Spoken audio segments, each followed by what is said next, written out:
weaving has become almost like a metaphoric language.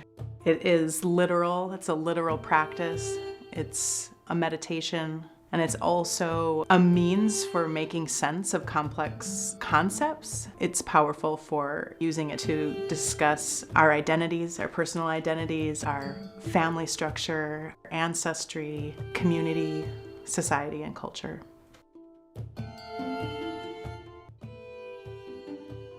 Growing up, I was always aware of our Finnish heritage. Heritage was about where we came from. It was about the country and the culture. But when I was an exchange student and I lived in Finland, that changed my understanding of heritage. I'm recognizing that there is a difference between knowing where you come from and knowing who you come from.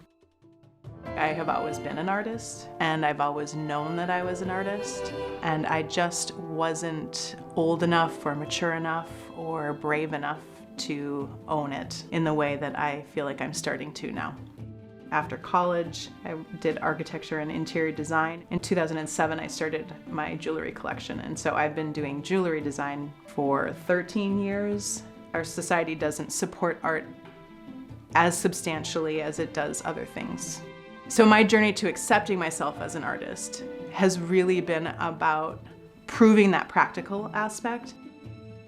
Being an artist is a practice. It's a practice of engaging in your own vulnerability, in your own thoughts, feelings, memories. It's an embodiment in some ways, but I feel like that's what makes artists extremely valuable in society. Those people that are able to carve out more and more of that space for themselves to process what's happening in the world and then express it through some other physical means for others to share and relate to is extremely valuable. My current work is really inspired by epigenetics, the idea of inherited memory, ancestry, heritage, and then also overlapping with weaving and concepts of weaving, materials, and really this idea of kind of doing things incorrectly or challenging the right way. Both of my grandmothers died around the time I was born. My maternal grandmother died 9 months before I was born, and my paternal grandmother died the year after. So I've been thinking about who I come from.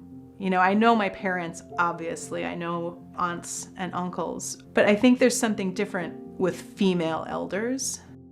When I was an exchange student in Finland, I first learned how to weave, and I was in a room that was full of looms, and there were only 2 other women in the room with me, 2 older women, and they were both sitting on larger rag rug looms right next to each other. And I finished my weaving and I got to take it with me, and that was it. Like that was my first experience. And something about that experience was so profound. It occurred to me that imprinted in me a sense of what it would have felt like to spend a day with my grandmothers doing handwork. It wasn't super special. I didn't talk to either of them, but we were in the same room and we were doing the same thing. And so I think that's why it makes sense to pair those 2 things, this inquiry into who I come from on an ancestral level and this ancient practice of weaving fibers together with your hands.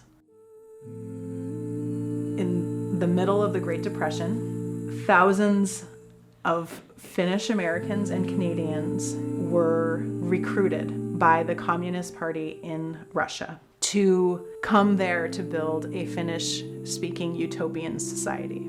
Immigrants go with hopes of something better. So my great-grandparents left the US and left the Americas because they were hoping for something better. They were hoping for something better in Russia. Of the 6,000, there were 1,300 that made their way back. There were 900 where there's just kind of no knowledge of what happened to them. There were about 1,200 of those who stayed in Russia that were arrested, executed, or died of in some way in a labor camp or something during Stalin's purges in 1937 and 38. I don't know how much my family experienced. We have 4 facts. We know the date that they left the United States. We know the date that my great-grandfather, my great-aunt, and my grandmother returned. We know a different date when my great-grandmother returned. And we have 1 photograph of my grandmother and my great-aunt with some other children from a book on this period of time. My great-grandfather probably had to sign a 3-year contract to work in a lumber yard. My great-grandmother was probably a tailor, and I would guess that if they had liquidated all of their assets before they left, that's probably how they were able to make enough money to leave. What I know is that if they did not explicitly declare that they intended to return to the United States, their contracts would just automatically be renewed and they would be stuck there. They left right at the beginning of 1936. And it was the end of 1936-37 when they started to require that if you're going to work, you needed to be a Russian citizen. And so when you would go in to become a Russian citizen, they would take your US passport. And so then that's how they would get trapped there. They would have no justification or means of leaving.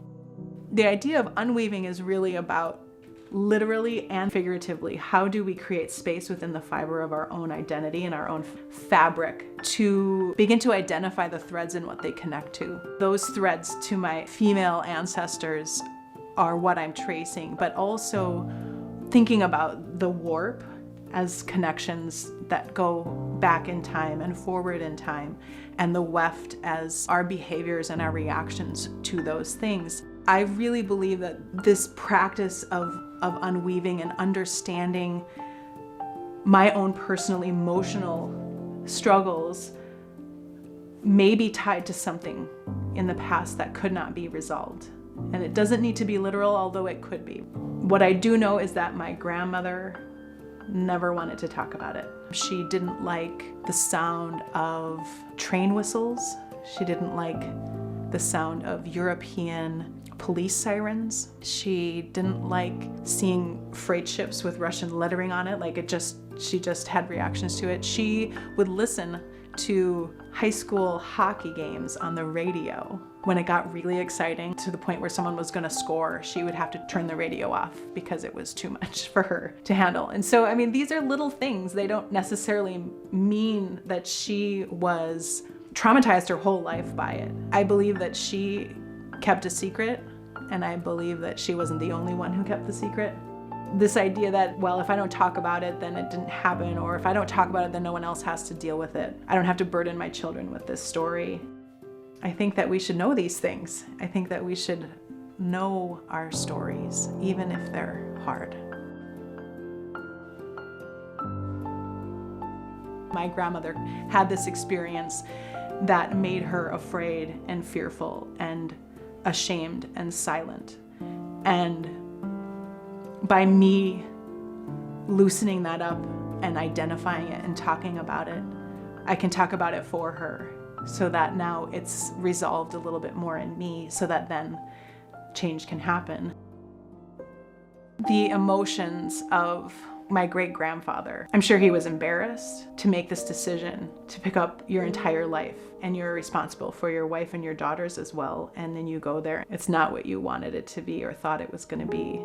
They were lucky to get out. What made him do that when so many didn't? The location of the project in Duluth was in Sister Cities Park, and one of the sister cities of Duluth is Petrozavodsk, which is the capital of Karelia.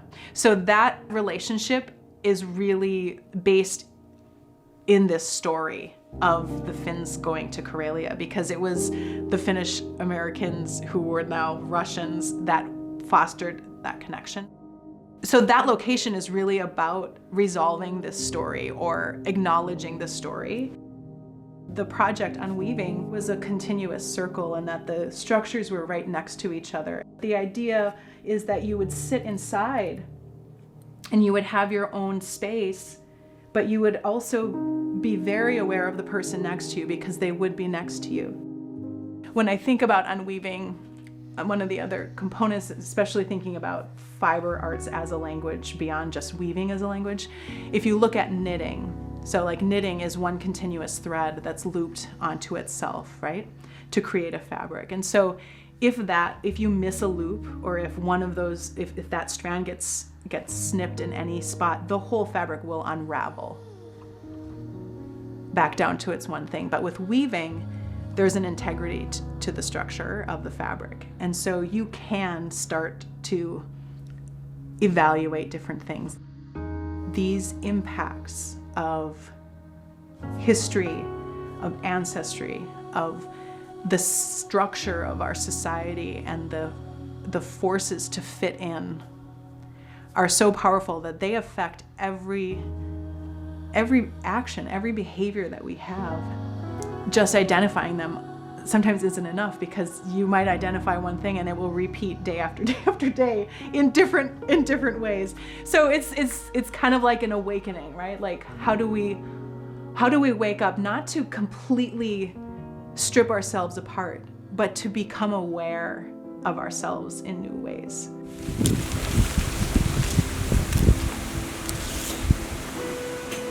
The expression that came out with the unweaving was these strands hanging down, and so that the four structures together really expresses the disconnection of the family fabric between the four members and the four structures, and it had to become more of a figurative expression of unweaving versus the literal that I had originally conceived of. But what happens with these structures is when you enter inside the space, and especially when you lay down and view the weaving, if the sun is coming through, the fabric is actually old sails that sailed on Lake Superior.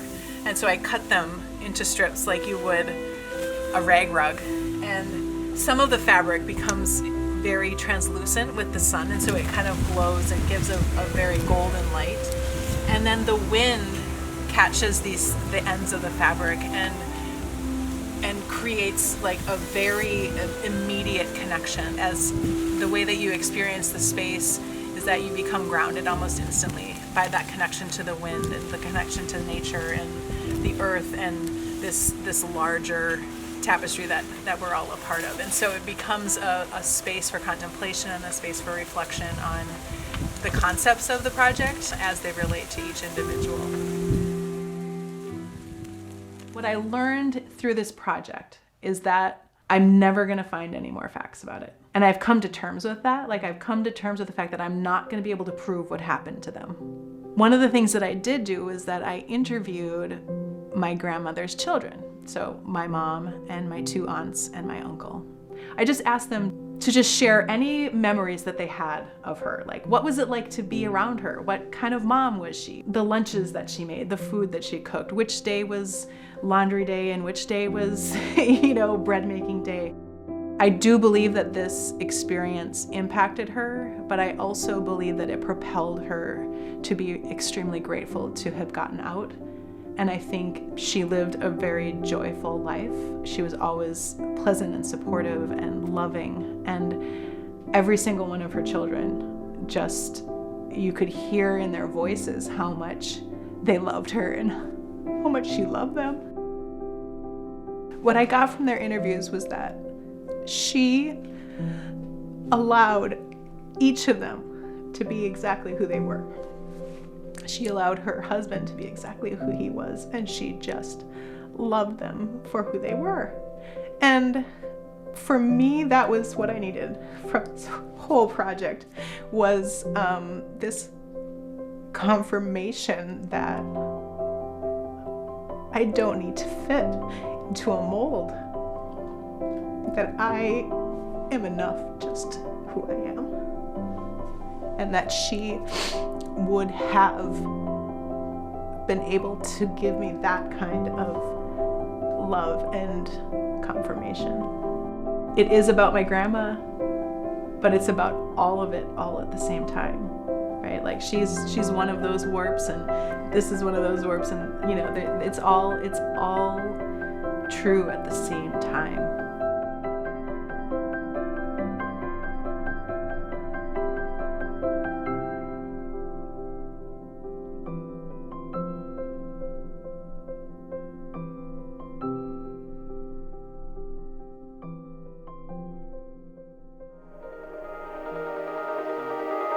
In This Place is made possible by the Moving Lives Minnesota initiative of the Minnesota Public Television Association and supported by the Arts and Cultural Heritage Fund and the citizens of Minnesota.